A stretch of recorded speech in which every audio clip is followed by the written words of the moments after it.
Hello and welcome to the podcast. Could you please tell the listeners your name and the company you work for? Sure. My name is Marc Zazeela, and I work for a company called APC Postal Logistics. So I see that you guys are in the logistics and transportation business. What got you interested in that? Certainly e-commerce had a lot to do with that, James.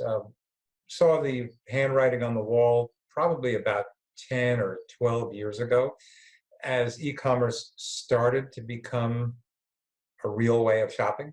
You think back to the early days of Amazon. They were essentially the pioneer in the field, and they started out selling books, and people thought it was kind of a cool thing that you could buy books online. That intrigued me. So it sounds like you're a large organization. About how many people work for you guys? Altogether, I guess about 150, and that scales up or down depending on the season. Obviously, like many e-commerce companies and e-commerce related businesses, fourth quarter is generally a much busier time of year, and we have the ability to scale up rapidly to meet increased demand.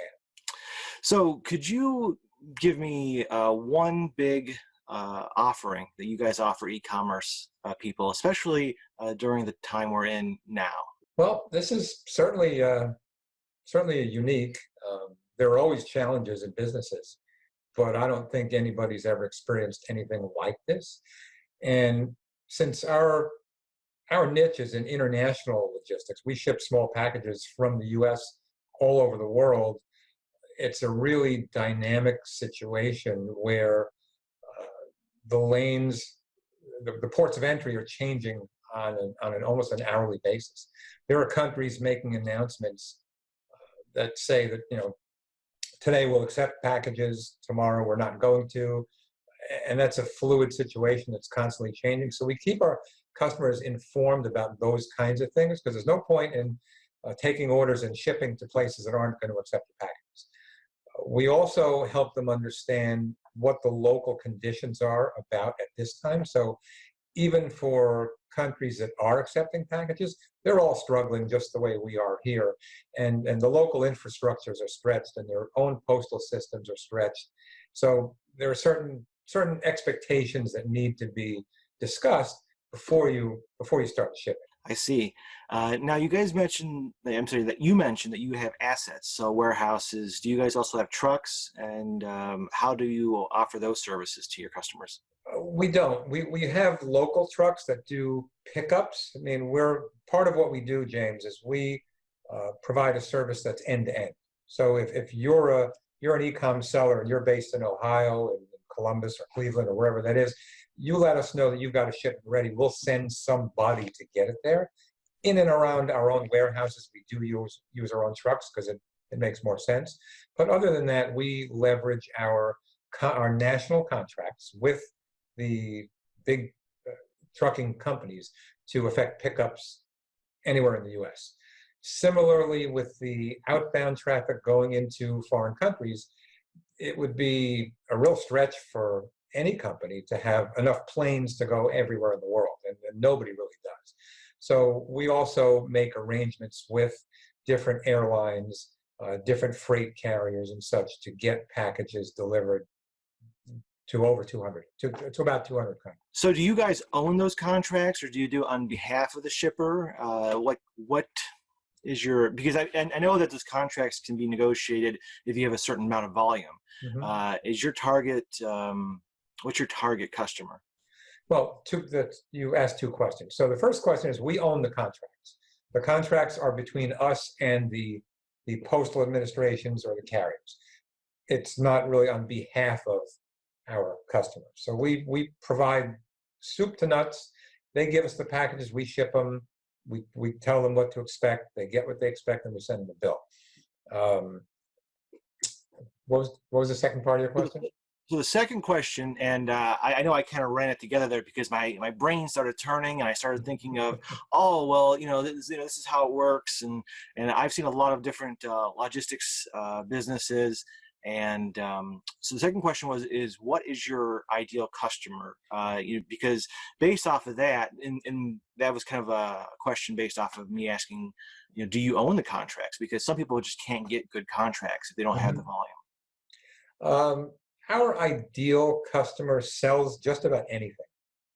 If you can put it in a box or put it on a pallet and ship it somewhere, that's our ideal customer. As far as size goes, there are small to medium-sized businesses. We have the ability to handle, multi-million-dollar corporate accounts, but in a lot of cases, they have the size and scale and personnel to do a lot of that themselves, and they don't really need a lot of the things that we do. So I say our ideal customer range is anywhere from, say, $500,000 in sales up to $20 or $30 million.